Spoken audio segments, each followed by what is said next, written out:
4 जून 2024 लोकसभा चुनाव के नतीजे का दिन। काफी कुछ अनएक्सपेक्टेड देखने को मिला इस रिजल्ट के दौरान। उन्हीं अनएक्सपेक्टेड चीजों में से थी वेस्ट बंगाल की बहरमपुर सीट, जहां से टीएमसी के डेब्यूटेंट यूसुफ पठान ने कांग्रेस के अधीर रंजन चौधरी को हरा दिया, जिनका गढ़ माना जाता है ये बहरमपुर सीट। लेकिन ऐसा क्यों हुआ, चलिए जानते हैं इस वीडियो में। हेलो, मैं हूं सिमरन और आप देख रहे हैं स्विच। वेस्ट बंगाल के बहरमपुर से कांग्रेस के अधीर रंजन चौधरी को लगातार 5 बार जीत का रास्ता मिला था, लेकिन इस बार कुछ अलग हुआ। बहरमपुर में एक नए नेता ने हंगामा मचा दिया। वो है फॉर्मर क्रिकेटर यूसुफ पठान। ये वही यूसुफ पठान है जो क्रिकेट के मैदान में भी अपना जलवा दिखा चुके हैं। उन्होंने अच्छे वोट मार्जिन से अधीर रंजन चौधरी को हरा दिया है। बहरमपुर, जो कांग्रेस के लिए एक सुरक्षित सीट मानी जाती थी, उसमें ये बदलाव कैसे हुआ, इससे सभी को हैरानी है। मीडिया रिपोर्ट्स के मुताबिक ममता बनर्जी के प्रभाव से यूसुफ पठान को सहयोग मिला और उन्हें जीत हासिल हुई। वहीं दूसरी तरफ अधीर रंजन चौधरी ने बहरमपुर को अपनी जन्मभूमि और कर्मभूमि कहा है। सिंस 1999 वो इस सीट से 5 बार जीत चुके हैं। In speech also Adhir Ranjan Chaudhary ने कहा था कि अगर वो हार जाते हैं तो वो पॉलिटिक्स छोड़ देंगे और पीनट्स बेचेंगे।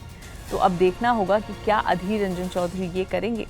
खैर, यूसुफ पठान की अगर हम बात करें तो यूसुफ पठान की इस जीत से ममता बनर्जी की पॉलिटिकल इन्फ्लुएंस और भी ज्यादा बढ़ गई है। आपको याद दिला दें कि ममता बनर्जी ने बंगाल में अकेले लड़ने का फैसला किया था। वो इंडिया अलायंस के सीट शेयरिंग फॉर्मूला से सहमत नहीं थी। इसकी वजह थी टीएमसी और अधीर रंजन चौधरी के बीच हमेशा से चल रही तनाव और दोनों लीडर्स के बीच रहे पॉलिटिकल कॉन्फ्लिक्ट्स। मैं उनसे भरोसा नहीं करते, गठबंधन छोड़ के भागी उन्होंने, उनकी बातों पे कोई भरोसा नहीं। अगर बीजेपी की तरफ ज्यादा भारी रहे तो वो उस तरफ भी जा सकते।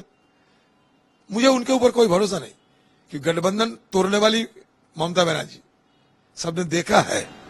वहीं बीजेपी को उत्तर प्रदेश और वेस्ट बंगाल में बड़ी चोट लगी है। वेस्ट बंगाल में बीजेपी ने 2019 के चुनाव में 18 सीटें जीती थी। लोगों को ये उम्मीद थी कि इस बार उनकी परफॉर्मेंस अच्छी होगी बंगाल में, लेकिन ऐसा नहीं हुआ। अधीर रंजन चौधरी, जो कांग्रेस के प्रमुख नेता हैं, उनका बहरमपुर से पीछे रहना उनके लिए एक बड़ा झटका साबित हुआ है। वो लंबे टाइम से इस सीट पर राज कर रहे हैं, लेकिन इस बार बहरमपुर के लोगों ने अधीर रंजन को अपना समर्थन नहीं दिया। उसके बजाय उन्होंने क्रिकेटर यूसुफ पठान को अपना सपोर्ट दिया है। क्लियरली यूसुफ पठान ने क्रिकेट के साथ साथ अब राजनीति में भी अपनी अच्छी बैटिंग की है और दीदी के लिए सही साबित हुए हैं। इस चुनाव ऐसे कई सारे अनएक्सपेक्टेड ट्विस्ट एंड टर्न्स देखने को मिले, जैसे अमेठी की प्राइम सीट से बीजेपी की स्मृति ईरानी को हार फेस करना पड़ा।